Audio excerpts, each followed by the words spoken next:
Blog Talk Radio.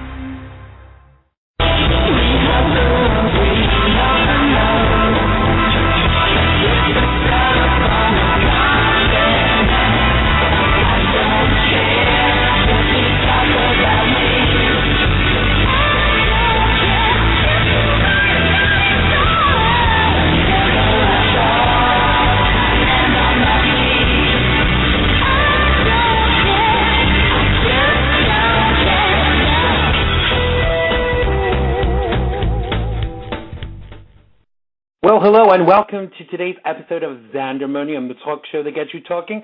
I'm your host, Xander Gibb, and today on the show I will be, along with my guest, Tony Losacco, we will be talking and making a sideways sweep at the latest hot topics. More about that in a mere moment. Well, you can interact with us during the show in the chat room at the bottom of the page, or you can call us on 347-884-9061. That's 347-884-9061. We'll be taking your calls throughout the show. Call us about anything we're talking about or any topic that you want to bring up. As long as it's not my age or my weight, we can discuss it. Also, you can tweet me if you want to make a point but are too shy to do so. My Twitter handle is at Xander Gibb, XANDERGIBB, and that's capital X and capital G. Lots of changes afoot on XANDERMONIUM coming soon. We're going to have a live video feed that is, for XANDERMONIUM even, and we're also going to be having changes with regards to how we broadcast, because we're going to be leaving Blog Talk, and we will be setting up our own independent channel for you to enjoy with better radio quality. And I think that's going to be better in the long run for all of us. Another interesting week in social media. Twitter really has gone mad. In fact, no, it's gone insane. And frankly, we only have ourselves to blame. I think we need to stop being so accessible to every Tom, Dick, and Harriet and really get to know people before we let them into our lives.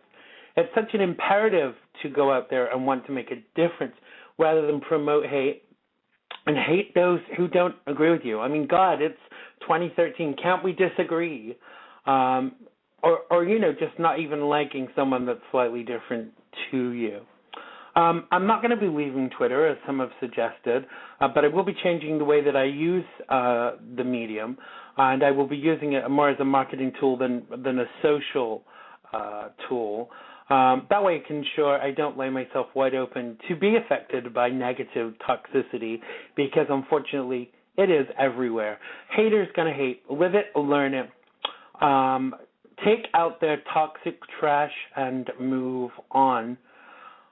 So, as I said, my guest today is no stranger to our show, Tony Losacco. We're going to break down the hot topics. Tony is a libertarian and free thinker. I always describe him as these things. Maybe he's got a different take on the matter. Let me bring him on board. Welcome to the show, Tony. You're live. How are you? Good. How are you, Xander? I'm tired today. I had to work last night, so I was working till 4 a.m., but it's all good. It's all pennies in the pot. I think not long after the show has ended today, I'll probably go and take a disco nap, as we used to call it in the 80s. I'm surviving, and it's quite warm, and we just had a little barbecuette in the yard, so that was nice. Welcome to everybody in the chat room. Welcome to the guests. Welcome to Shangi. I hate you too. Obviously, that's a term of endearment. So what I wanted to talk about to begin with, Tony, is Florida has been in the headlines quite a lot of late with the Zimmerman verdict, etc. And everybody's trying to, not everybody, but there is a feeling about punishing Florida for the outcome of the Trayvon Martin, the Zimmerman trial for the murder of Trayvon Martin, and people are kind of up in arms and trying to boycott Florida as a way of punishing them. How are Floridians responding to this? Well, I don't know about I can't speak for other Floridians. I can tell you how I respond to it. It's absolutely asinine. Right. I mean, you mean people. The boycott is, or the verdict? Well, it depends on why they're boycotting. See, if they're boycotting the stand your ground law, there's, as you know, people did it with Chick-fil-A and many other things. Boycott's a legitimate way to bring about political objectives. So if they're boycotting the stand your ground law and saying we want this changed, then I see that as legitimate. But that's not what I'm hearing. The majority of what I'm hearing is we don't like the verdict, so we're boycotting Florida, which is absolutely asinine. Those people need to get a lesson in the criminal justice system or move to another country that perhaps takes a popular vote when somebody's accused of a crime and leaves it up to the population to decide based on the wind and politics, guilt or innocence. Because a jury of 6 people, one juror in particular, found that man not guilty, and she even went on TV recently, if you recall, and said, I hated to do it, I think he was guilty, but the law was the law. Right.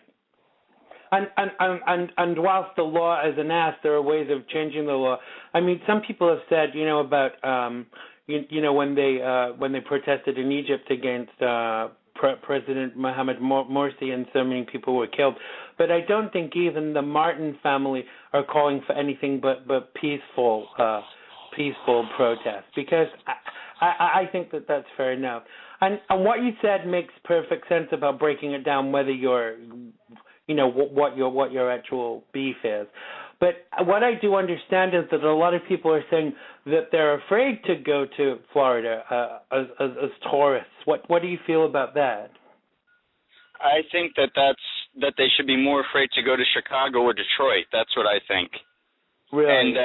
And you know what? While we're on the subject, the likelihood, if you want to talk about crimes or if you're afraid to, I know you didn't directly say it, but if you're afraid to go to Florida because you're a minority, you best be afraid to walk in your own inner city ghetto, because you have statistically a much higher chance of getting shot by a fellow African American. I mean, this whole thing has gotten completely out of hand, and it's race baiting at this point.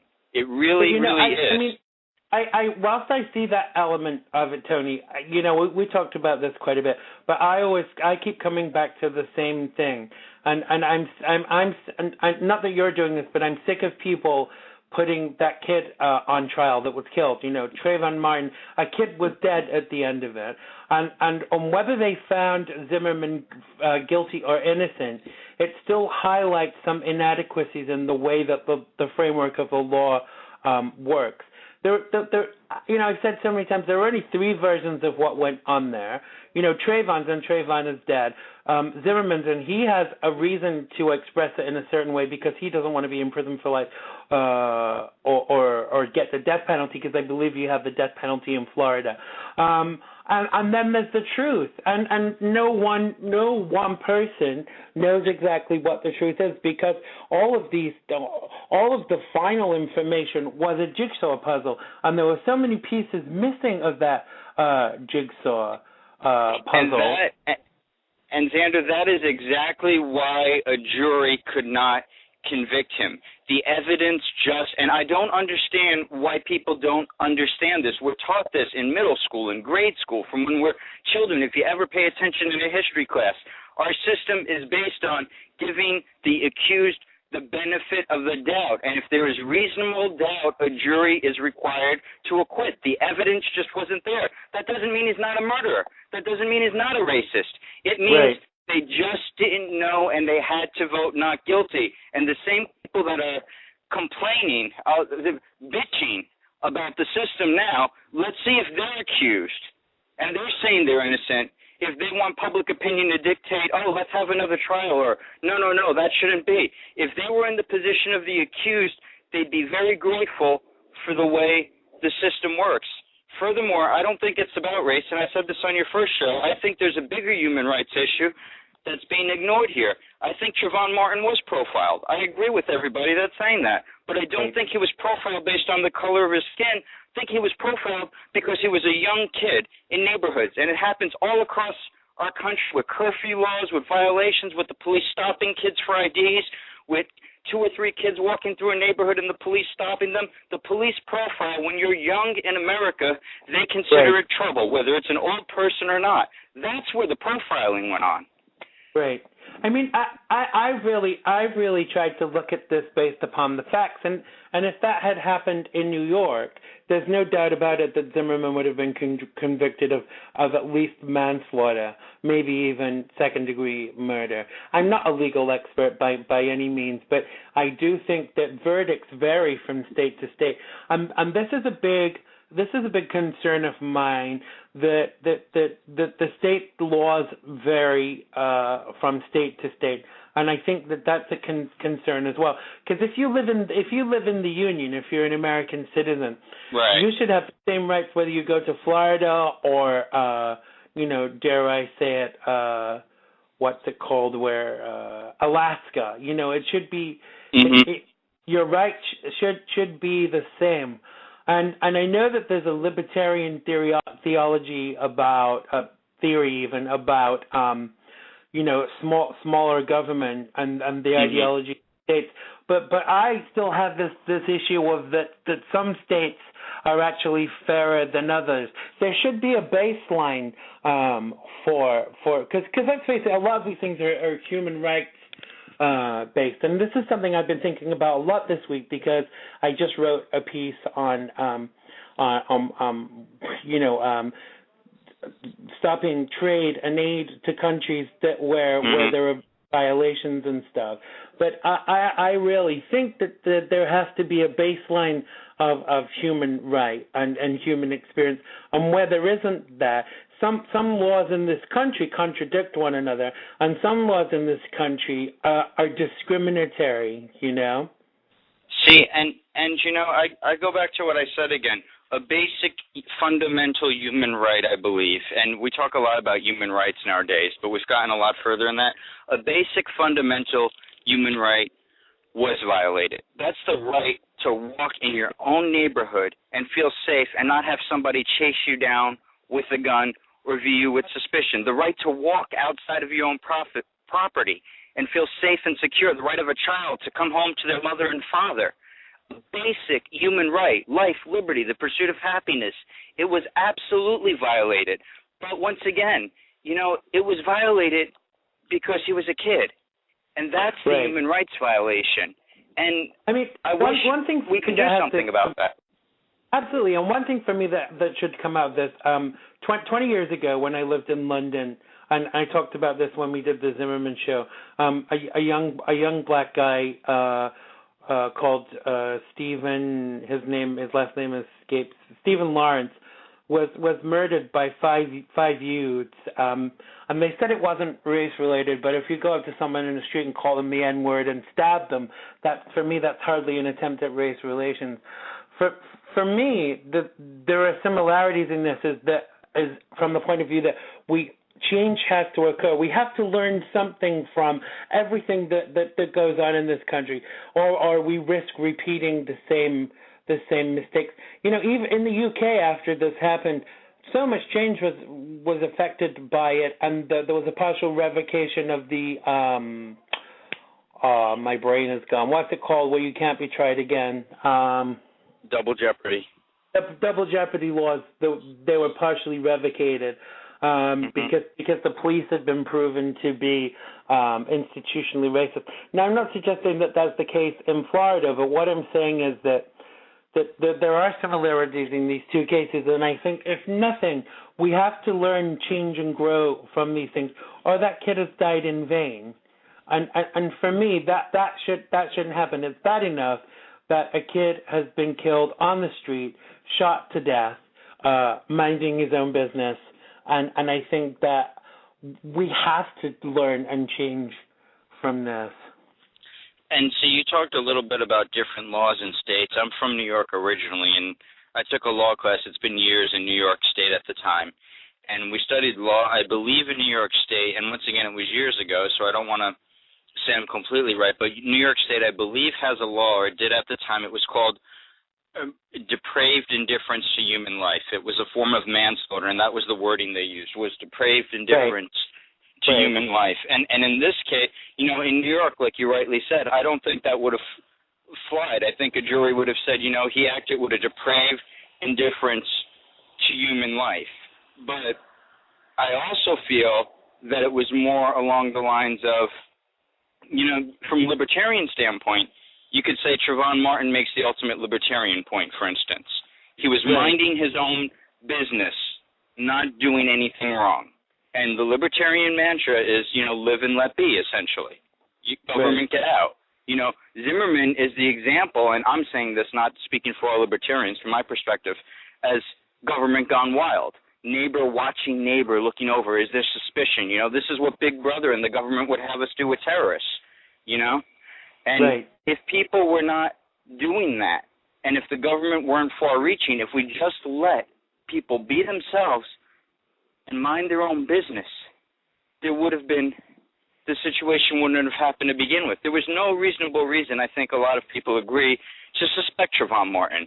Now, you do have the racist end of the extreme saying, Trayvon Martin was asking for it in the thug, but that's BS. That's BS. Let's call it for what it is. That's racism, and that's bullshit. That's what it is. I mean, those people are looking to make a thug out of a typical innocent kid, for their own agenda. Psychologists actually say that as human beings, we all tend to generalize.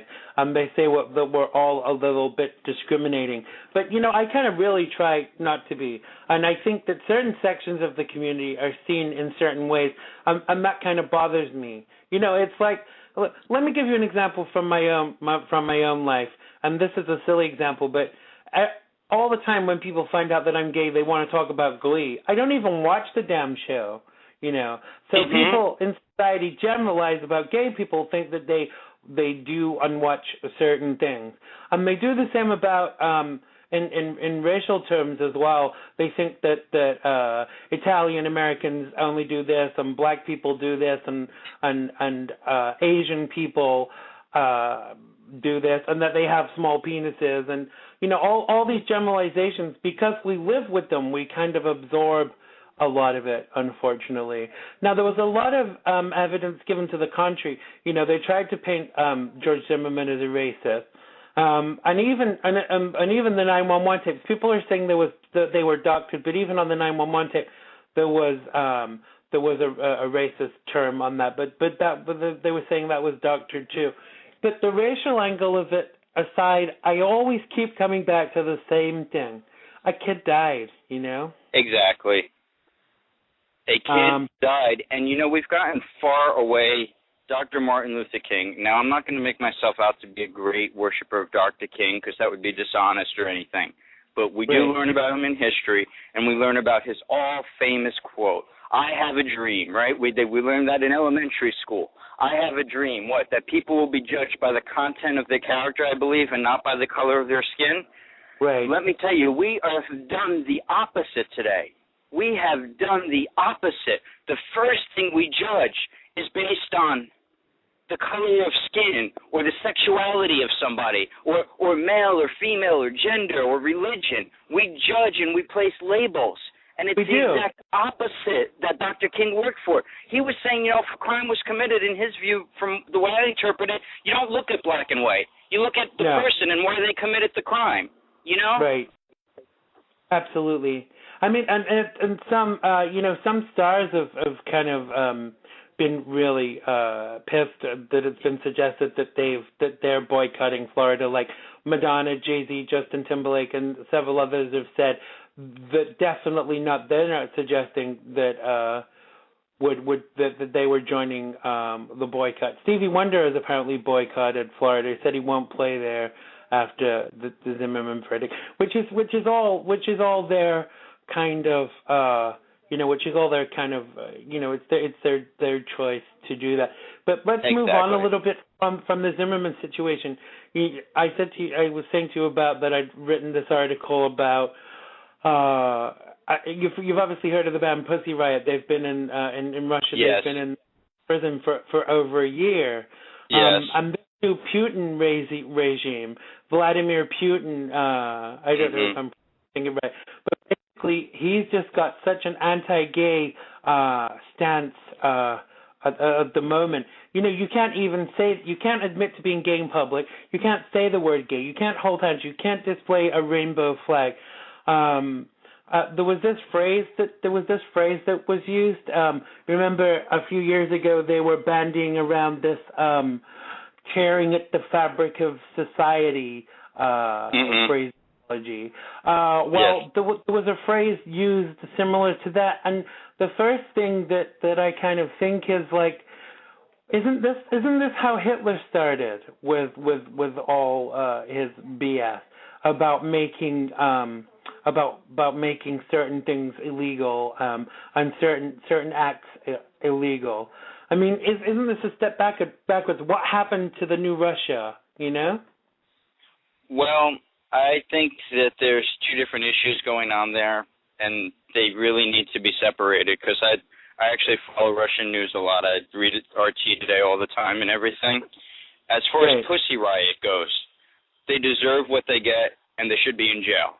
If that had been done in the United States, if that had been done in the United States of America, because they committed criminal mischief on a church, that's why. You don't bust into a cathedral and protest and pull out punk rock music and desecrate a house of worship.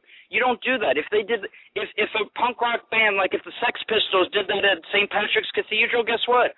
They would have been arrested too for civil disobedience and criminal mischief, and they'd be in jail. That's not the proper forum. That's a crime. I don't think they would have. I think that because they didn't hurt anybody, it was a peaceful protest. So why should they have been? That's not a protest. That harms, and once again, it goes back to the libertarian mantra: do no harm, as long as you're not harming anybody else. What about that church's rights?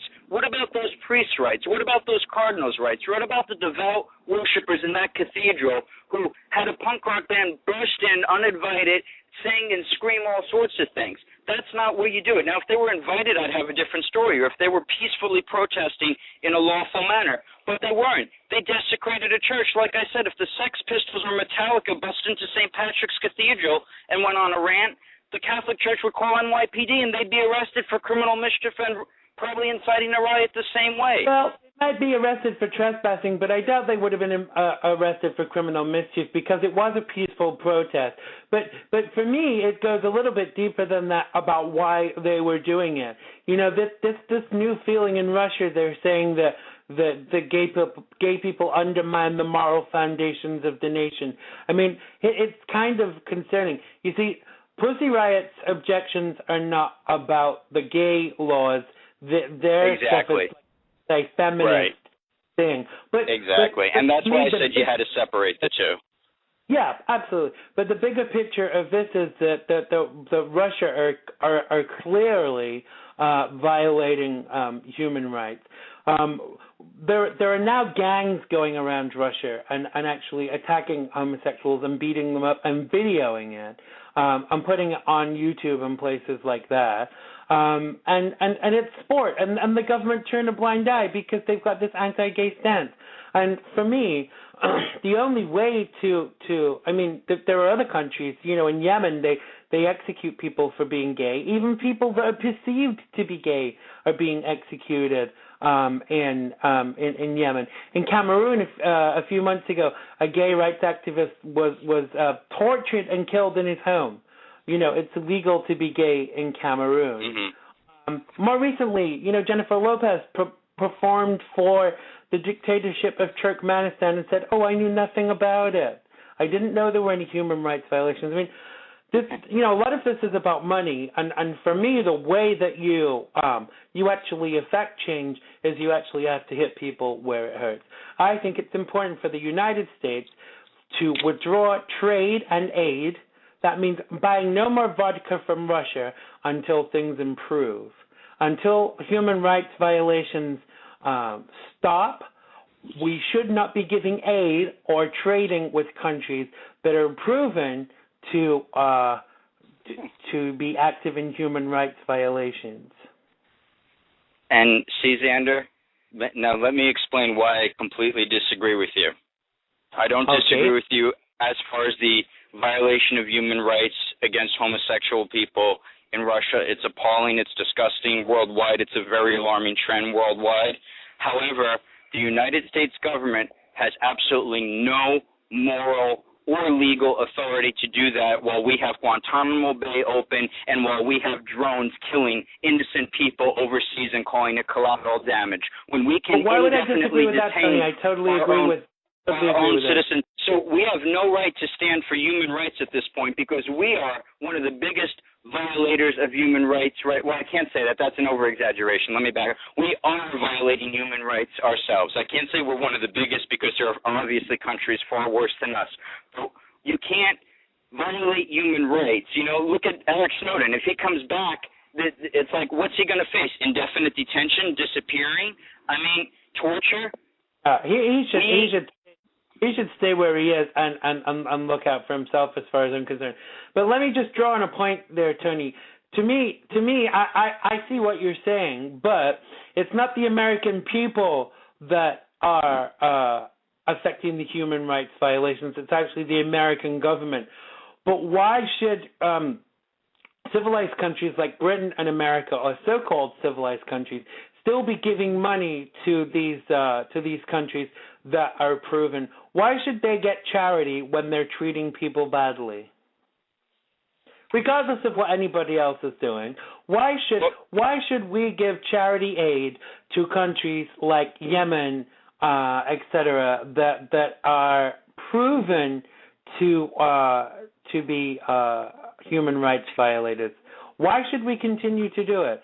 Why should I buy some vodka in a store from a country that I feel treats gay people badly? Why should I do it? You know, there was an argument the other day about the Chick-fil-A thing, and they were saying how crazy it was that General Mills cereals had come out in support of gay people and gay marriage.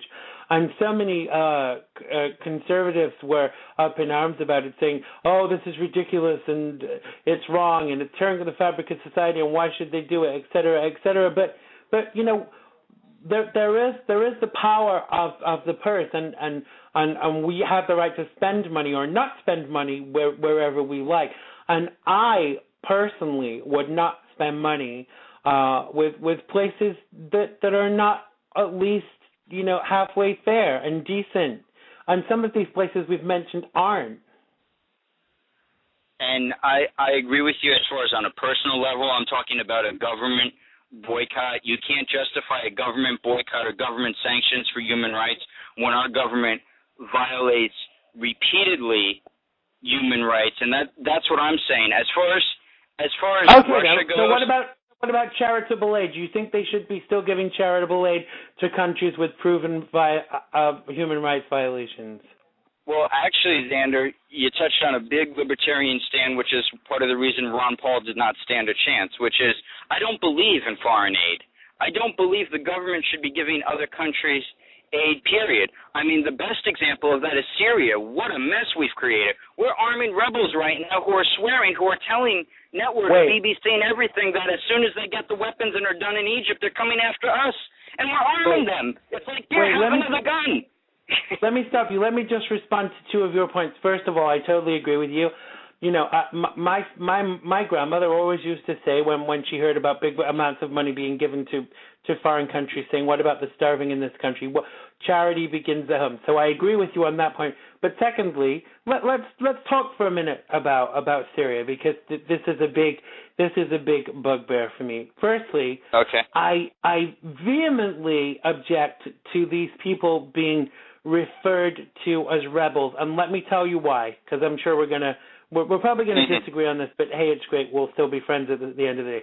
Firstly, for me, the people in Syria are being referred to as rebels, and they're not rebels. How can you be a rebel if your own leader is killing his own people? These people in Syria are victims of genocide. Now, I'm in the next couple of weeks, I'm going to be interviewing a guy from Syria who managed to get out. They put him in a hole, his own government, and this is all he said. He said, so if I was say you came to New York and we went to Walmart and I said, oh, F the government. Now, in this country, I can say what I like, but in Syria, He was put in a hole in the ground for 6 weeks, pissed on, shit on, had foreign objects placed into his anus. He's now crippled on all this because he said, oh, fuck the government.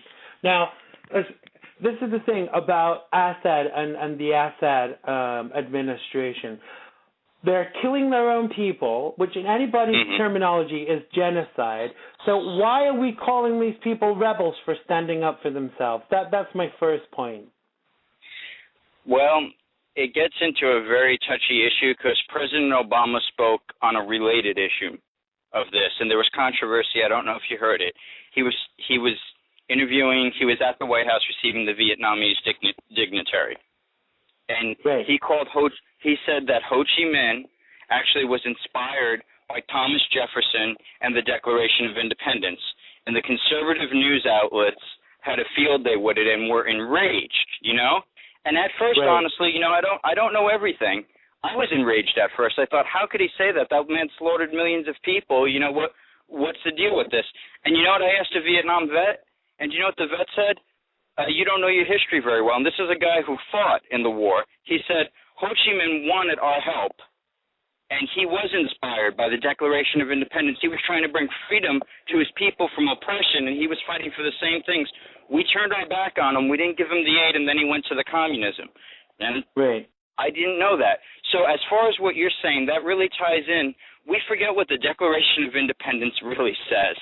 And we really forget the power of those words, which basically, whenever a government does not support its people and becomes destructive, the people have the right to revolt. Now, those are some harsh words, but that's what our country was based on, a rebellion. But does that make them rebels? That's my point. I hate this label. It infuriates me. I know that you used it because it's been the media terminology. But, it's like saying the Jews were rebels. The Jews were killed as part of a genocide. Which people still say didn't happen. I don't know where the bodies came from if it didn't happen, but you cannot. What doesn't count, Shangi? Sorry, I'm chatting with people in chat and talking to you too. For me, you cannot call victims of genocide rebels. But let me ask you another question. You probably think that America shouldn't go and aid Syria. But let me ask you why you think they didn't go and aid Syria, because I have a theory on it too. Oh boy, that's a touchy issue. It's the same reason that the Obama administration refuses to call a coup in Egypt a coup in Egypt, because I researched that. It's a military coup from start to finish. It was a well-planned, great publicity stunt, but it was a military coup because we don't do what's right. See, people love to think of America as our government as freedom and democracy. No, we do what's best for this country's powers that be in the government's interest, and that's why. I mean, look, we went into Libya. Why didn't we go into Syria? Right? Not that Libya was justified anymore. I tell you why. Go on. You finish, and then I'll tell you why. Well, I mean, my theory is that it wasn't in our best interest. Now, once again, I don't agree with the intervention. Let me state that any more than I disagreed with Iraq. I disagreed with not Afghanistan. I disagreed with Iraq, Libya. I think we should mind our own business. End of story. But it's a hypocrisy, and it's a blatant hypocrisy that we went into Libya but not Syria. Right. Well, I think I'll tell you why I think the reason is. Now, I'm hugely patriotic. I think there are not many people that are more patriotic than me. However, I still feel that gives me the right to criticize this country. I'll tell you why I think they didn't go into Syria, because there was nothing to get from going in. There was no oil, there's no diamonds, there's no huge resources to pillage like there is in Afghanistan and Libya, et cetera, and that's why I feel they haven't gone in. But the thing is that the concern for me is that the country of Syria is right smack bang in the middle. Now, Syria up until now have been our adversaries. Now, I've spoken to Syrian people, and they hate the Americans. and obviously that bothers me. But the reason why they hate the Americans is because they feel that they've not helped them. Syria has never been a threat to the United States. However, they didn't come and help them when they needed it. But there was this big pissing contest recently with. You see, I don't know why McCain has got a big hard-on for Syria. I really, really don't know. I find it kind of disturbing. But recently, he kind of has been a bit outspoken, saying about giving military aid for, again, calling them rebels, and said, he no longer plans to delay Demps' nomination to a second term to atop the U.S. military. I want to know what's behind those things. We should always, as Americans, be questioning what is behind decisions, because there's no doubt about it that there is in this country. People don't vote or veto things just because they agree. Xander, and if I may make a point on that matter, our government likes to use terms and likes to use labels. It's one of the big tricks in the politician's toolbox is attaching a label or renaming something, okay?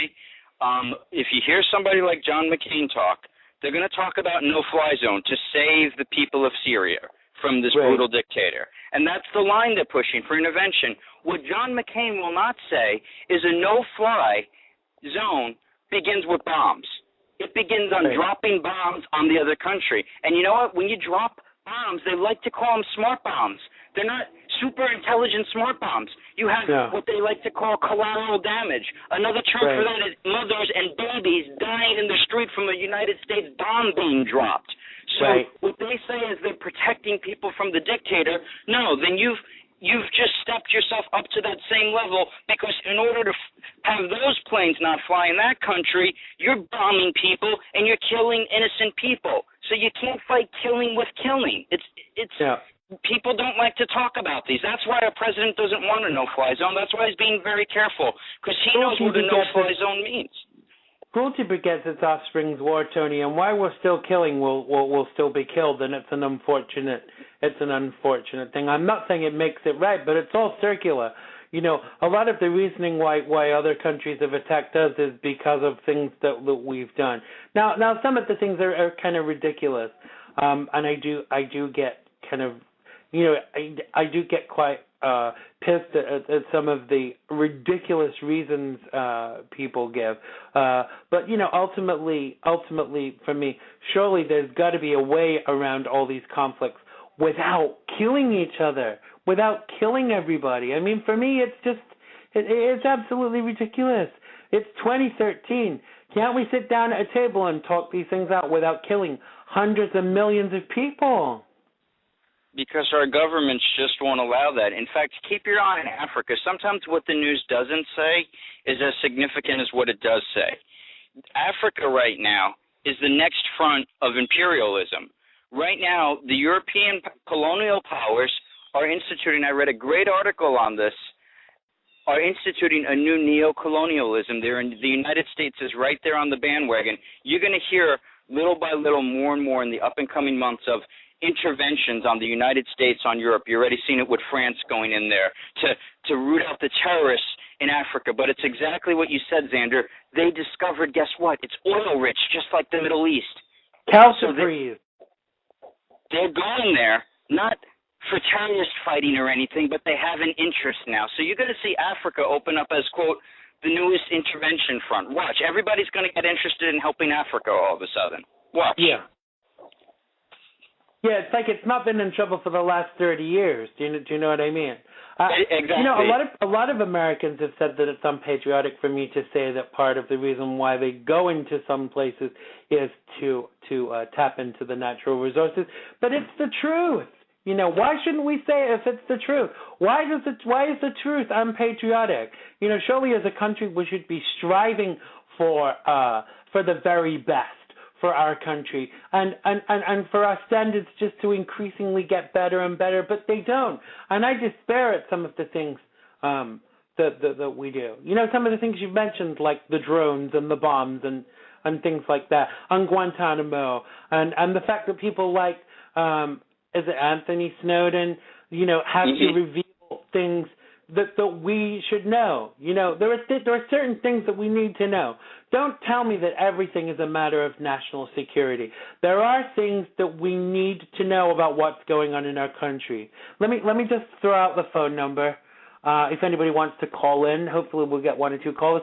347-884-9061. We can take your calls.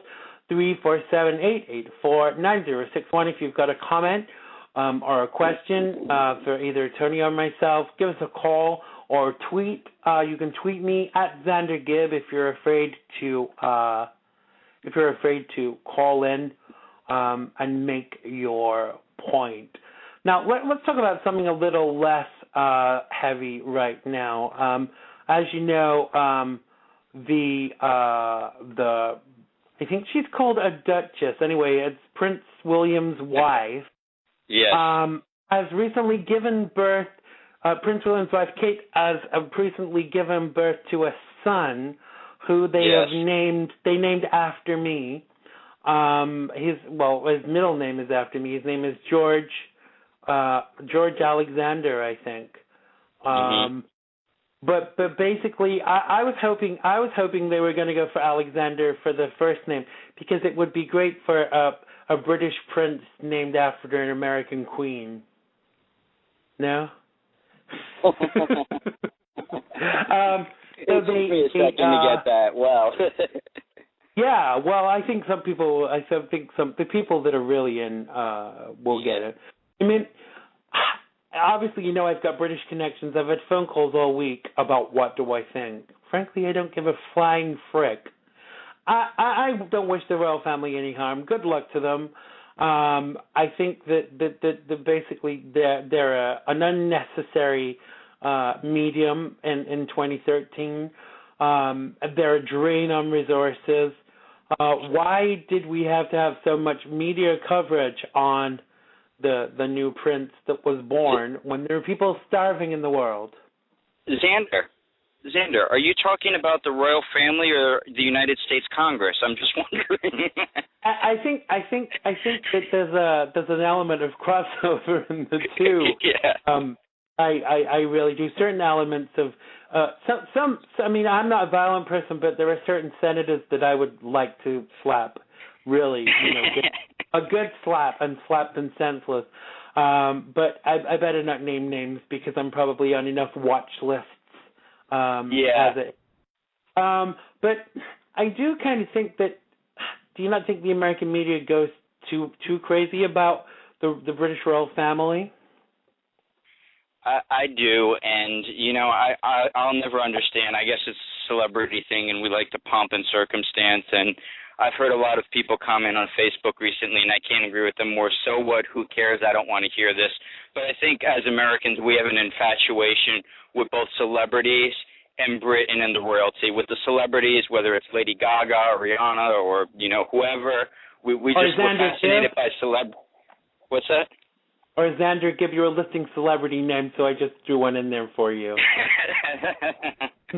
Yeah, and I think it's just part of our fascination, and we see the pomp and circumstance. So people, you know, it's a relief, I guess. I don't know.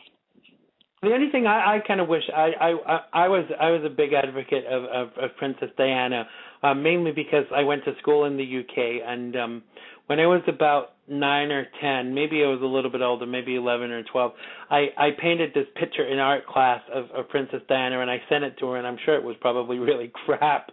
But she wrote to me, and that really kind of touched me. Really? You know? Wow. I was very moved that she wrote back and said thank you. She probably never even saw it, and it was probably her secretary that wrote it, but still, it was nice. But they called her the People's Princess, and she really was, and I think she really cared about people. You know, she raised awareness about lots of things, like landmines, and more importantly, HIV and AIDS. She went into an AIDS hospice, and she refused to shake. And in that time, people didn't know a lot about AIDS and HIV and how it was spread, but she refused to wear gloves to shake hands with an AIDS patient, and that kind of really touched me about her, that she wasn't going to, because there was a lot of bad feeling about HIV and AIDS and stuff back then, and it was like a plague it was seen as a plague, and she just went into this hospice and, interacted with people, shook their hand without gloves and things like this, and the media were like in a frenzy about it. But I wish she'd have been able to see her, her son have kids. I think we all share, and I think it's consistent throughout history, where when somebody that is rich and powerful, whether they came from rich and power to begin with or whether they weren't, when they appear to be the people's person, people really cling to them. We're seeing that a lot with the Pope right now. We've seen it. Andrew Jackson was a populist president, We see that quite often in history where somebody that gets to power seems to really care about the people, and the people really, really cling to that figure. And it happens, and it rightly so happens, because people want to believe that those in power really care about them. Absolutely. I just have to point out that that Shangy in the chat room is being disrespectful about Lady Gaga, calling her a tranny bitch. So we're gonna have to send the gay mafia around to his house to cut off his balls and mail them to his mom. But I don't know. I think there's far too much pomp and circumstance. Well, I saw lots of people saying on Facebook and Twitter and social media, who cares? It's nice that the baby was born safely and with everything it was required to have, et cetera, et cetera. But there are soldiers out there that are dying to keep us safe. Surely that's more newsworthy. But I guess what you say is right, that celebrities are more kind of newsworthy than anything else. I'm talking of newsworthy celebrities.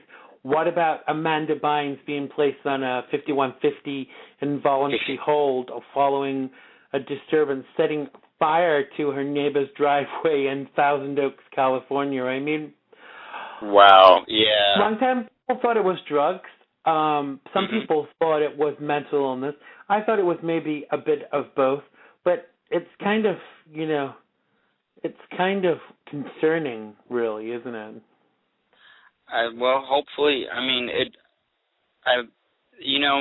parents, as far as I can tell from the stories and what I've heard in the media, they're doing the right thing, and hopefully they'll get custody of her and get help, whether it's mental illness or severe substance abuse. She obviously needs help, and that's why we have these mechanisms, kind of what I was alluding to earlier. The law is the law. We have mechanisms in place. It's not perfect, our standards of law, but we are a society governed by laws, and they're pursuing the appropriate legal mechanism to kind of legally take a hold of her and responsibility for her to try to get her, hopefully, the help that she needs. Well, I think it's a shame, really, but celebrities kind of, like, if that was a friend of yours or it was a friend of ours, you probably would have intervened a lot sooner. But I think celebrities are seen as kind of zany and crazy and all those things anyway. So they get away with a lot more. But I kind of think that the alarm bell should have been ringing after she allegedly threw the bass out of the window in Manhattan. Surely, as parents, the parents should have stepped in. I know she's 27 years old. I know she's her own person, but surely at that point, someone should have stepped in and said, "Shit, there's something wrong. Let's give Mandy a hand." But yeah, and I agree with you there. I mean, it's exactly what I think you said. Celebrities get. She might wind up on a TV show with Charlie Sheen. You never know. Well, Lindsay Lohan did something with him recently. I mean, maybe all three of them should do a sitcom together.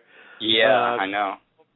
Called the Odd Couple, and Mandy or something. I kind of think that there's been a lot of talk of that she had a troubled childhood and stuff. I know a lot of people that are celebrities and they're kind of totally crazy and off the wall and stuff.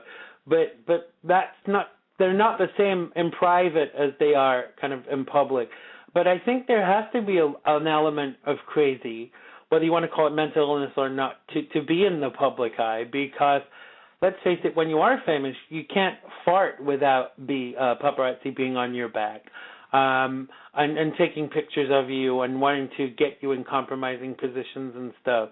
So, you would have to be crazy-ish to kind of want that. But I think that, in a way, a lot of adults that were child stars didn't really get a say in that. It was more the parents kind of pushing it, really. Actually, that leads me, may I mention a topic, actually, Xander? You may indeed, Tony. Okay, that leads me to a topic I had some feelings on. Now, this is the one time in my life that you'll ever hear me defend Miss Nancy Pelosi. But I'm going to defend... Let me just make sure this is recording, Tony. Yes. I'm going to defend the leftist liberal Nancy Pelosi and stand up for her because it's a shame what the media was doing to her with this whole Anthony Weiner, mayor of New York thing. Right. She spoke out on it and she said it's disgusting, but she wouldn't call for him to drop out of the race. She said that's up to the people of the city of New York to vote him in or not vote him in. Essentially, I think what she was saying is if they want him, lots of luck to them. That's their decision. Right. Now, when she was Speaker of the House, she did call on him to resign because she was his boss when that scandal happened. But right. She's not his boss anymore. It's mayor of New York, not Congress. And people were saying she's not standing up for women's rights, feminism, this and that. You know what? Wait. I'm sorry to interrupt you, but where does women's rights come into it? They were saying that she was a hypocrite because Nancy Pelosi is supposed to be for feminism and women's rights, and here this man's a grotesque violation of women and abusive towards them, and Nancy Pelosi's a hypocrite because she didn't call on him to resign as mayor. And I was hearing these things, and I felt bad for Nancy Pelosi. I said, you mean she wants the voters to decide? What a crime, Yeah, I know. I know. I would think this is America, wouldn't they? Yeah, and it's funny because it was coming from the people that scream about being anti-government the most, some of which are somewhat libertarian-leaning, and of course the conservative channels were having a field day with it as well, saying she should have called on him to resign. But these are the same people that scream about there being too much government. So now they're condemning a government official for staying out of it and letting the people decide. Not that Anthony Weiner's is saying. I mean, he's a sick man that needs help. But, I mean, all she said was, let the people decide. It's their decision to vote for who they want. Absolutely. This is the thing that makes me laugh. They painted this girl who he was sending dick pics to as a victim, but she was sending naked pics to him, too. So weren't they both as bad? This is the thing. If it makes you a bad person sending pictures of your genitalia and yourself naked, then at least every gay man in the union is guilty.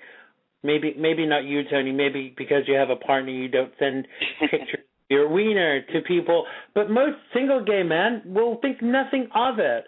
But I think this is the thing. We hold anybody in civic office or any politician to a higher standard.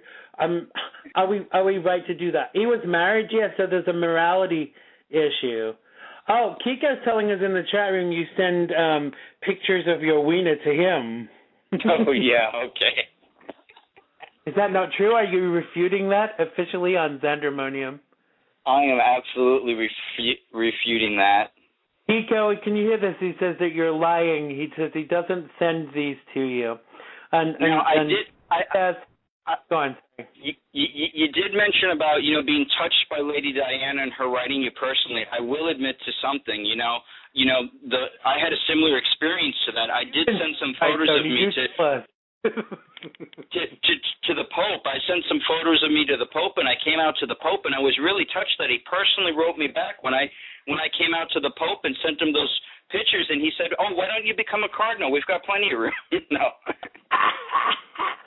That's another thing that's been a big. To the Vatican. He said I was qualified. I believe it. He probably offered you your own parish and said he wanted to do an under-Catholic inspection.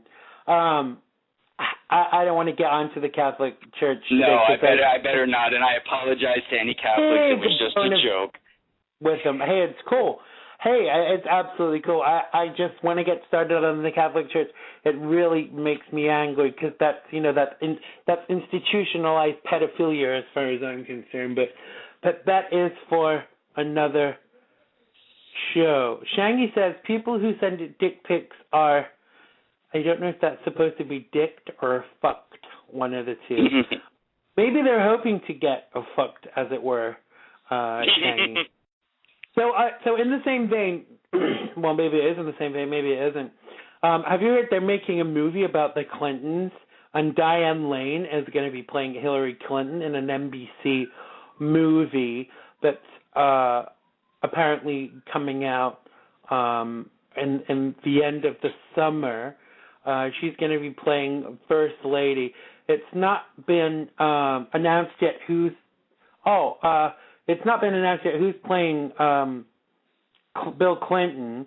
But they're suggesting it might be Josh Brolin. But what I'm more interested in is who's going to play Monica Lewinsky, and is she going to be part of the plot? Because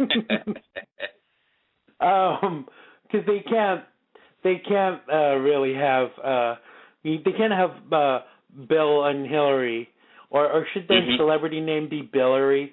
But they can't have that. I think that when they make these biopics, they make them all out, everybody out to be so wonderful, like that biopic of Liberace. I mean, I thought that seemed pretty accurate. They showed kind of just what he was like. But, will they be showing, Monica Lewinsky on her knees in the Oval Office, giving oral relief to the then president? I mean, how far should we go? I don't know, but, the topic of family values and what a politician should be and shouldn't be, I believe, is very, very hypocritical. People like to talk about family values and what a politician should be or what a good leader should be. Do you know, whenever that's mentioned, it's usually about homosexuality and marriage. And absolutely. Have you noticed it's limited? Nobody wants to talk about that we have schools and social services that raise our children and babysitters. Nobody wants to talk about who's teaching a kid how to get a job nowadays because mom and dad don't have the time. Nobody wants to talk about the fact that a stay-at-home mom has a social stigma attached to her like she's a failure nowadays because she's not out working with a career. And this whole family values debate is so one-sided. Really, it's just code for anti-gay, essentially. I mean, because if they really cared about the family, they care about raising our children, teaching our children, parents being involved in their kids' lives. But you don't hear these things preached or taught about. I'm seeing big changes towards equality for gay people, but it still has a long way to go. I had a debate with someone quite recently, and they were saying, how come the civil union thing is not enough for gay people? This was my response. I said, it's not, because it's not this. You don't get the same rights as you would as if you were married. Like, you don't get the health benefits thing. You don't get the immigration rights.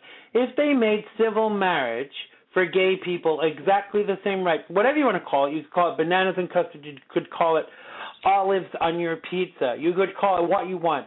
It's not about that word. It's about the rights that are attached to it. And until America sees that, you see, the Middle America has got this thing about marriage, and two people of the same sex that want to get married. It's actually about the rights, because it's not marriage as in holy matrimony. It's marriage as in the rights that come with that. Would you not agree? I agree far more. And see, honestly, my position, and you've heard me talk several times on the issue. Now, a week or two ago, I got very personally involved in the issue because it affected me personally. I was listening to the radio on the way home from work, and I went home and I told Kiko, I'm hurt. I'm hurt by what these people said. It was Christian radio, and they were speaking. And, they weren't speaking about the morality of gay rights or gay marriage, which I would have understood, Bible, moral, what it says, what it doesn't say. They had a problem with, this is what their problem was, and they were talking about how disgusting it was that the American Medical Association was encouraging doctors to post pictures of same-sex couples and post rainbow signs as if it was normal, And their whole problem was, how dare they say this abnormal thing is normal? They weren't talking about the morality, but basically what they were saying was, I'm not normal, you're not normal. And I thought, is that really what it's about, your standard of normal? Because if we're going to start going in society by standards of normal, we better just include short people, people with curly hair, and a lot of other things. And it was really hateful. And it hurt. It hurt, honestly, to hear that. I see that totally, because this is the thing. This is my response. And I've had this said to me before. Blah, blah, blah, we're married, because we're a normal couple. You're not normal, honey. You're heterosexual. There's a world of difference. For me, what's normal is what's right for you. You can't tell me what my norm is. Only I can set what my norm is. But that's the difference. You're not normal. You're not a normal person. You're not a normal couple. You're heterosexual. Get it right. And see, that's what I don't understand. And once again, it goes back to, what I mentioned Martin Luther King. Judge not by these external things, but on content and character. You know what? Who are you to say, if I'm living in a monogamous relationship with somebody I love for years, that's abnormal? I'm sure I can find things in your life that's abnormal. I just want to be treated and viewed, not singled out that, oh, he's gay, oh, he's wonderful because he's gay. No, I don't want that. I don't want to wave a pride flag. But I don't want to be afraid and hide it either and be seen as subhuman or abnormal. I just want people to respect me for who I am. And I don't understand how people, they basically told on themselves in this whole Christianized thing, where it wasn't about morality. It was about their standard of what should be normal and shouldn't be normal, and how dare people change that standard of normality. They were the ones to define the standard, like they were God, essentially. Yeah, but who should decide? Who should decide the standard? That's a big question, Tony. Who should decide the standard? We live in a democracy, so the standard should already be decided. And let's face it, constitutionally, we are just as equal as any heterosexual couple. A gay couple should be just as equal constitutionally as any heterosexual couple.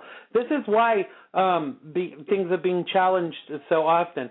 It's set up in a certain way in this country for it to be as democratic as possible. But what gets in the way is people. People get in the way.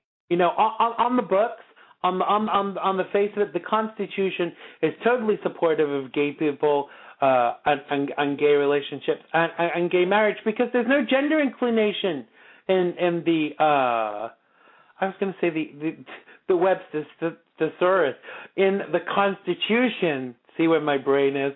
There is no gender inclination with regards to marriage in the Constitution, is there? No, and see, I live for the day, and this is me personally, and this is speaking as a libertarian, as a political activist, as a fundamentalist Christian, as a gay man in a monogamous relationship. Okay. I live for the day where Kiko and I can walk into a store, right, and somebody doesn't ask, oh, are you gay or straight? Why does it make it? Why should it make a difference? Right, exactly. Like, why? Do you want to be with me or something? I live for the day where they just see me and Kiko, and it doesn't matter to them whether we're best friends, whether we're fuck buddies, whether we're husband and wife, or whether he's my brother. What difference should it make to somebody else what we do in private? It shouldn't be an issue. It shouldn't be an issue where I have to wave a gay flag and say, I'm gay, look at me, look at my rights. No, I don't want that. But you know what? I don't want people to wonder or question or ask, because it's none of their damn business to begin with. See, for me, there are only there's two factors about who needs to know that I'm gay. Me, because I need to know who I am, and secondly, anyone that I'm going to sleep with, and that's it. No one else. It's not that I try and hide it. I'm out and proud. I'm loud and out and proud. I'm very kind of in your face, but only if you challenge it.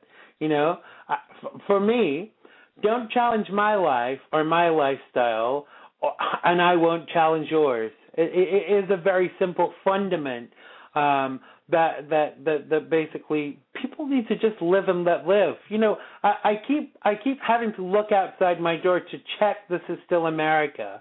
You know, that it's not some frickin' third world dictatorship, because some of the BS that comes out of the mouths of these politicians is frankly scary. You're not there to judge me. We put you there for a different job. We put you there to run the country. And running the country does not entail judging the people that you are representing. And see, it's a sad thing because people like to distort if they don't study history, and I'm going to get in trouble for saying this, but it is historically accurate. We were not founded as a Christian nation, you see, no. and or on morality. We were founded by deists and Masons who had right. a belief in a higher power and a being, some of which were very Christian. You know, obviously the Pilgrims were Christian. You know, we had Christianized sections, but this country was founded based on a belief in a higher power and individual life, freedom, and liberty. Right. The inalienable right to life, liberty, and the pursuit of happiness. That's what we were based on, not forcing normal on somebody or abnormal or not forcing a particular moral standpoint or political standpoint on anyone. We were founded on live and let be. I mean, that's what we were founded on, and we've gotten so far away from that in this country. But I think still America would disagree with that, unfortunately. There's a conservative element. You see, you will have noticed that over the past year I've evolved. I don't look at Republican and Democrat anymore. I look at the individual. And for me, that's a very important step. But there is a big element among some conservatives where they kind of want to tell you how they should live. One thing that really struck home to me, my friend Gina, who was on the show, Gina Loudon, was saying that what she always comes back to is it's not what she thinks, it's what's the law. And if something is the law, then that is the guiding foundation. And that really hit home for me, because if people did look at it like that, this country would be a different place. So for instance, if they make every state where you can where recreational use marijuana is allowed, then that's what the law is. That's what we should be looking to, and not opinions. But that really hit home for me. And that's absolutely true. The problem becomes, I think, with this country when the government doesn't follow, and it's typical not just of our government. I don't want to pick on our government. I love America. I love this country, and I think we are Amen. the greatest nation in the world right now. But we do have our faults, and the faults becomes when our government doesn't follow its own founding principles or laws. This privacy thing is the greatest example of that. I mean, the Fourth Amendment to the United States says citizens shall be protected against unreasonable search and seizure in their persons and properties. You can't get any more black and white than that, you know? It's a prohibition against massive searches of anything involving your person or property. So now the government says, oh, but because of terrorism, we don't need to obey that. But what is taking everybody's phone records and correlating them of your association and my association, even if it's not about content? That's a massive search and seizure without a justification, and it's clearly prohibited by the Constitution of the United States, the right to bear arms. As much as I say it, you heard me say it before, I'm for gun control, but it is what it is. It says the right to bear arms. We need to change the Constitution then, not circumvent the law that we have of our land, because the law is the law, and you either change it, and the way to change it, that's why I was reacting so harshly to the Pussy Riot thing.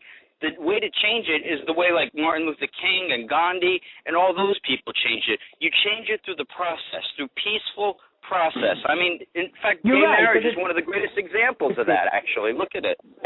But it's different in democracy. You can't call Russia a democracy. Although they get to vote, that's not really a democracy. That's a dictatorship with a facade of a democracy. You can't call Russia a democracy. Well, here's the thing about that, Xander. Our country, I don't believe you can call it. I'm going to give you a very specific example. You remember the Republican convention that was in Tampa recently? Yeah. Before they Here's a perfect example of that. Now, they had protest zones for people to protest, right? The Republican Convention. It was designated a, quote, national security event. Now, Bill Clinton started those things under his administration. What that meant was Homeland Security was in charge and the Secret Service. So what they did was, to secure the Republican Convention in Tampa, they set up blocks and blocks away free speech zones for demonstrators. Free speech zones? That doesn't sound like you can do that in Russia. Putnam allows rallies by permit in certain locations if you get the permit and if the government wants it and approves it. It's no different. So we can't criticize Russia and say, oh, they're not a democracy when we're putting up things like free speech. So there's no such thing. 10 years ago, you could protest outside a building, outside of Congress with a sign. And you know what? I didn't agree with those protesters, and I didn't agree with the Occupy movement. I hated the Occupy movement passionately. But you know what? They had the right to their... They had their right without the FBI following them, without Homeland Security taking pictures of them. I mean, we have violated our government, not us. I shouldn't say we. The government has violated the basic rights of the citizens of the United States of America, and you get the government you deserve because people don't care. But you know, the biggest criticism of the Bush administration was its lack of transparency, but the Democrats' biggest criticism was its lack of transparency. And the sad thing is, you know, you've known me a few years now. I've been pro-Obama from the beginning. You know, we've had big discussions about Obama policies and things like that. But over the past year, sadly, he's gone down in my estimations because you can't say as an organization, as in the Democratic Party, you know, that we want more transparency, and then do all this shit that he's been doing, like, you know, I think that's what those Obama phones were about, you know, so they could kind of listen in more. It's very scary because there's a certain point where you can say it's because of national security, but over and above that, it's spying. That's what it is. Well, I mean, Eric Snowden's case, okay, and I don't mean to harp on it, but it's a perfect illustration of a human rights violation and how far this country's come and how we're the world dominant empire, essentially, and we rule the world because Eric Snowden fled, okay? Right or wrong, he fled, whether you think he was a traitor or not, you know, and I'm not going to go on a rant about what I believe about him, but he fled the government as a political dissident. He applied for political asylum in all these other countries. Now, that has been a recognized human right from the Geneva Conventions. Through World War II, I believe. That's a recognized fundamental human right by our government and the governments across the world. They said the one thing you don't mess with is amnesty and asylum. But our government had other governments of foreign countries intercept a jet that they thought was carrying him over free airspace so that he wouldn't get political asylum in another country. That is a fundamental violation, not just of our civil rights or constitutional rights. That's a recognized right, international right, through the United Nations, through Amnesty International. It's a worldwide thing like the Red Cross. But we violated it by having another country military intercept his jet and not allow them on the airspace when he was fleeing for asylum. I mean, you can't do stuff like that. Oh, well, they can because it's a case of do as we say, not as we do. And that's exactly. I hate the fact that I hate how this great country looks in the eyes of other countries internationally. Because 20 years ago, this country, no, I'm not saying this country is not the best country, because it is. You know, I'm very patriotic. Right. However, 20 years ago, this country was a fucking brilliant country. And unfortunately, we've gone downhill economically, morally, in lots of ways. And the only way that this is going to change is by everybody working together to change it. Not just Democrats, not just Republicans, not just Libertarians, not just those on the fringe. Everybody. You know, one of the things I wanted to mention to you that I'd been reading about this week was, you know, all these changes with regards to immigration, and they're gonna do some kind of amnesty for illegal immigrants that are living in the country right now. I read something with interest this week about the Libertarian Cato Institute. Now, what that is, I'm going to get you to tell us a little bit more in a minute. They're saying that the illegal immigrants that are coming to the United States to work and not to go on benefit, to appease the right-wing critics of immigration reform with a developed plan to deny any federal benefits to tax-paying undocumented workers even after they achieve a legal status. Now, I don't know what the plan is with this, but this is the thing for me. When I lived in England and I paid into the tax system, I was pissed that people were coming in and being able to take out of that pot when they hadn't paid in. Now, they're going to have to be fair here, though. The people who that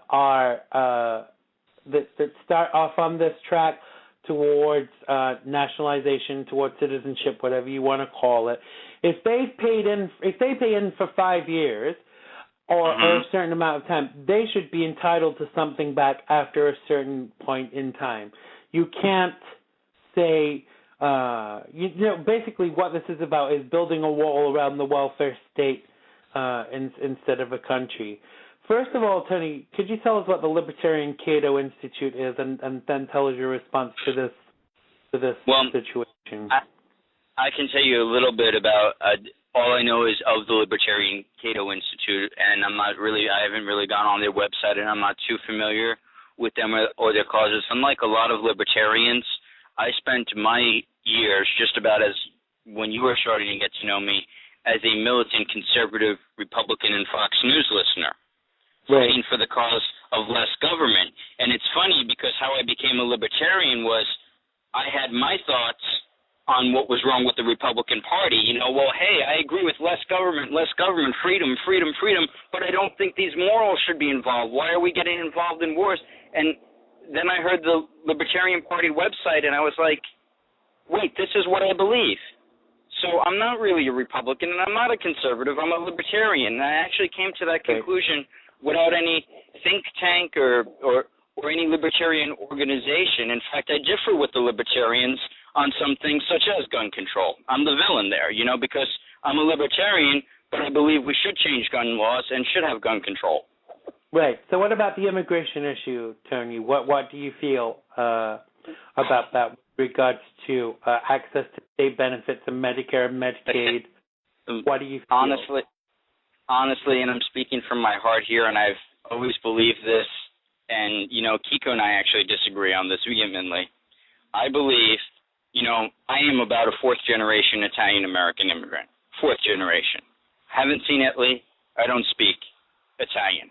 But I do know my grandparents, or great-grandparents, I should say, came here and immigrated. Yes, they did so legally, but they had that opportunity. I'm the first one in my family that's gone to college, the first. I have my degree, and I'm pursuing my master's. It took 4 generations.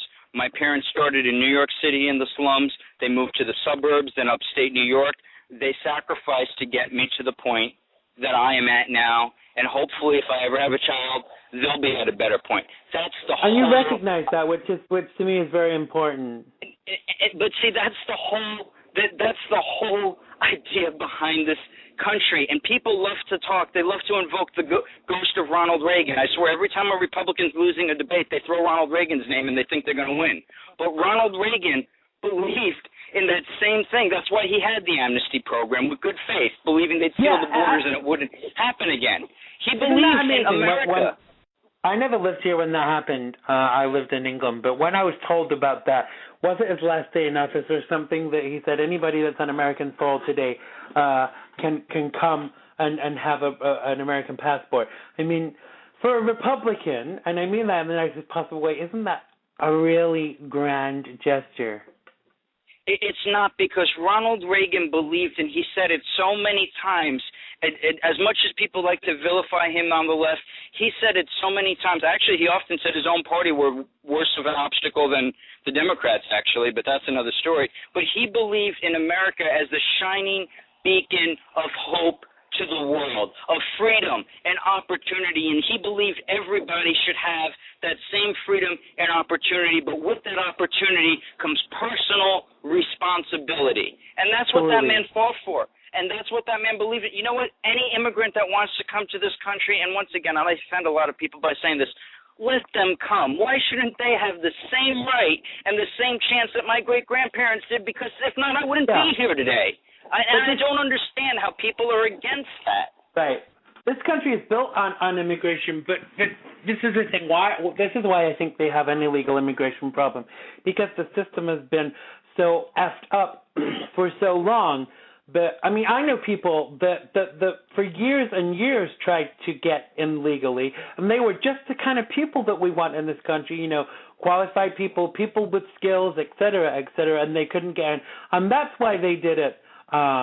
That's why they did it illegally, because they couldn't do it. They waited for long enough to do it the legal way. Now, some people would say that that's wrong, and that's fine. I get that.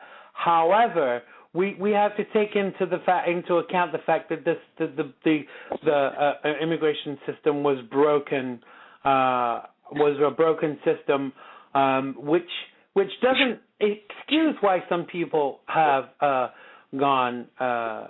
come in illegally, but it kind of gives you a better ideology as to why they did it. But tell me, we have a caller. I'm going to bring them on in a second. Okay. But just before I do, Tony, will you just tell me, give me an example? How long do you think that people should pay in for someone new to the country, whether they've been an illegal immigrant or not? Because I think that now, with these changes in this amnesty, we should treat everybody the same, whether they've just come here or whether they've been here for 10 years illegally. We should give everybody a fresh start. How long do you think people should pay in before they can access Medicare, Medicaid, and benefit system? Well, I have a mixed view on that, honestly, Xander. I think that there's a difference between social services and welfare. We shouldn't give people coming into the country illegally a free boat and live off the system at all. Social Security, though, is Social Security is what they pay into, so they should actually receive Social Security benefits. But as far as them coming in and getting food stamps and Obama phones, and, you know, they're not Obama phones, first of all, they're SafeLink and Assurance phones. But I wish people would stop calling it the Obama phone. But no, it's Obamacare. When are they coming out with the Obama condom? That's what I want to know. Do you think that should be ever, or should say, like, after 3 years they should be able to tap into these systems, or what? I don't believe that they. I believe if they're coming here that there should be kind of almost a social contract. This is my logical view of it. Basically, if you're coming here to make your life better and work and pursue the American dream, that's fine. You come, you get a job, we'll help you get a job, you pay into the system, and whatever you pay into the system when you retire, i.e. retirement benefits, as in Social Security retirement, you will get your retirement pension, or if you're disabled on the job, you will get your disability. But I don't believe that we should let people in here and let them soak up the social welfare system and sponge off of the system. We have enough people doing that already. But not until they've paid into it. You know, you can't say even after someone's been here for 10 years and paid into the system that they shouldn't be entitled to something. No, that's robbery. That's slavery, actually. If you want to get down to it, that's slavery. You know. It is, but there should. You see, this is the thing. The both sides are getting to a point where they can agree, and even if they have to iron out some issues right after, then I don't think that's a problem. It's like all these people that have a problem with Obamacare. They don't have a worthwhile. My brain is gone. What's the word I'm looking for? They don't have another viable option. Let's take this call because we're getting to the end of the show. I have a feeling who it might be. Hi, caller. You're live on XANDERMONIUM. What's your name and where are you calling from? Hi, Xander. It's Kiko. Hi, Kiko. How are you? Hi. I'm good. How are you? I'm great, thank you. I saw you saying in chat that you had a different ideology on this. For those that don't know, Kiko is Tony's partner, so I just hope I'm not going to be causing them to split up by himself. No, we actually discuss this all the time. Yes, he's wrong. I'm right. That's the difference. Oh, yeah, no, I don't think so. All right, go on, Kiko. Tell us your version. Yeah, I actually hold a different view than Tony on the immigration. Like, personally, I believe, like, I'm not pro-amnesty or anything like that. Right. I wouldn't say I'm anti-immigrant or anti-immigration. I'm for immigration, but I'm for legal immigration. Right. I don't believe in amnesty because I feel like it kind of rewards people for doing something that was illegal. Right. Even though the system has been broken for so long, you don't think that feeds it, that doesn't excuse it in any way, shape, or form? No, I honestly don't. Right. You know, I feel like I don't think there's any reason to basically, you know, say, oh yeah, it's okay. You guys have been here illegally. It's fine. I don't agree with that view at all. Right. I get that. And I agree with you to a point. But tell me this. This is the thing. We have. I don't even know what the figure is, but there's an estimated millions of illegal immigrants in the country right now as we speak. What do we do with them then? What's the, you know, some of these people have lived here for 20 years. Well, what do we do with those people? How do we treat them fairly? Because even though they're not citizens, even though they're not legally citizens, surely they must have afforded or accrued some rights after living here and paying into the system for a period of time. Honestly, as far as the solution goes, like, I'm not going to pretend like I have a solution because it's a really complicated issue, you know? Right. They've been here so long, but at the same time, I don't agree with any, you know, form of amnesty or anything like that. Right. But I don't know. I really don't know the answer to that. You know, maybe some sort of additional tax or something. I don't know. A tax? I mean, there is talk of people. This is the thing. There was talk of fines. They're talking about a $500 fine now. That I think that's probably achievable. You know, most people would be able to pay that either right off or pay that in installments or something. But you know, I've also heard them talking about back taxes. Now, this is the thing. How can you quantify how much someone has earned in the period that they've lived in a country legally? That's part two of it for me. I mean, it will be interesting to see how this kind of works itself out, and I think we'll all be watching, you know, with bated breath as to see what they do actually do.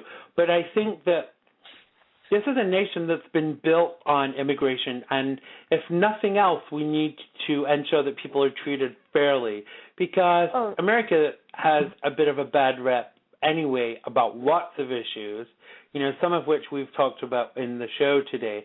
But really, we need to actually not come out of this as a country looking like a villain. There has to be a way that there has to be a meeting of minds. There has to be somewhere in the middle where all sides can agree is a good way forward, a good compromise for legalizing illegal immigrants. You know, Xander. Final word you want to say on that, Tony, before we bring the show to a head? Well, I was just going to say, you know, a big part of the immigration debate, you hear people opposed to the amnesty because they're going to take our jobs and they're going to eat off of the system and get on welfare and everything. That is the general reason people are opposed to it, if you notice. You know, that's the big thing. Right. Oh, they're going to be competing with America. So, you know, maybe I should run for office and have the platform as immigration reform, because I have the perfect solution. There are plenty of good working people from across the border who want to come, who want to earn a living and contribute to this country and make it a better country. And we've got a lot of schmucks in this country that eat off of the system and just soak up the social welfare. Why don't, for every one illegal we let in, we ship one of ours over the border, you know? That's right. Yeah, that's competing. Well, see, I think hate America and hate this country. For me, there should be a minimum standard for people seeking to come and be a part of this country. Number one, that they will learn the language, and number two, that they will work, pay taxes, and try and be a good member of society. And that's the minimum that anyone should expect from any candidate for immigration, frankly. Hello? Yes. Can you hear me? I Xander? can hear you. I can hear you. Okay. Well, listen, thank you so much for calling in, Kiko. It was great to get your opinion. I hope you two are not going to be fighting all night because of your opinion. But I do look forward to seeing you again really soon, Kiko. Thanks a lot for calling. Great. Thank you. Thank you. And thanks to you, Tony, for being I don't know who I cut off there. Are you still there, Tony? Yes, I am. Fabulous. I thought I'd cut you off for a second. Thank you so much for being our co-host today, and as usual, giving us your unwavered opinion. One of the things I love about you is that we could have disagreed on everything during the show today, but we would still walk away being friends. And that's not just the sign of a true gentleman, but it's also the sign of a free thinker, and that's how I always think of you. So thank you very much for joining us today, Tony Losacco. Tell people where they can find you. You're not on Twitter yet still. No, I'm on Facebook, and I'm planning on going on Twitter very shortly. I'm thinking of some things in the works right now, and you've discussed a few of them with me, so people might be hearing from me in the near future.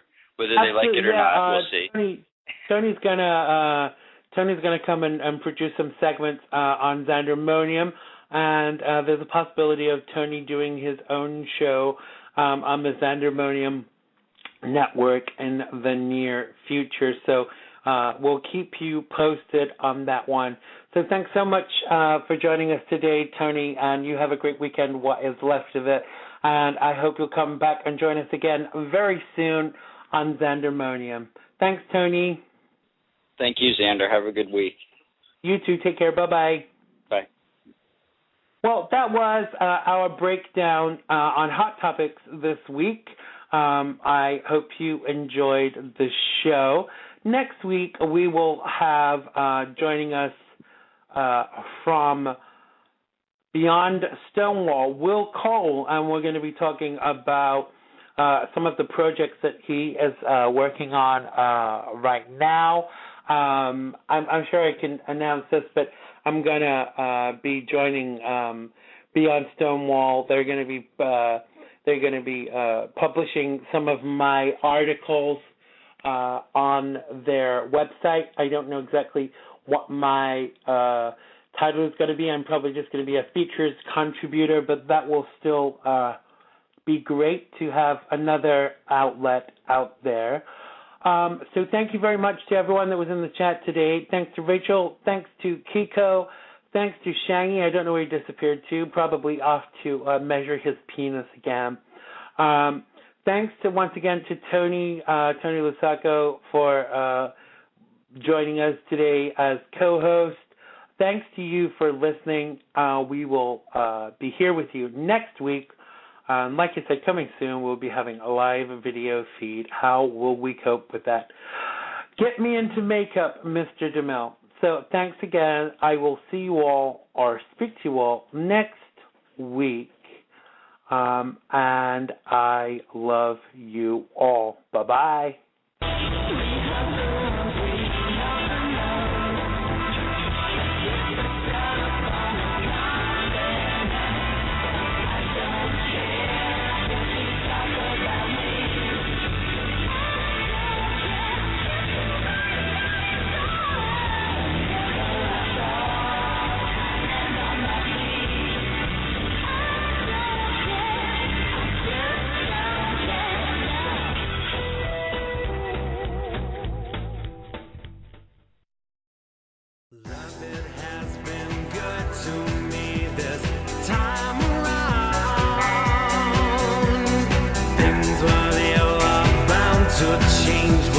It was found, sugar.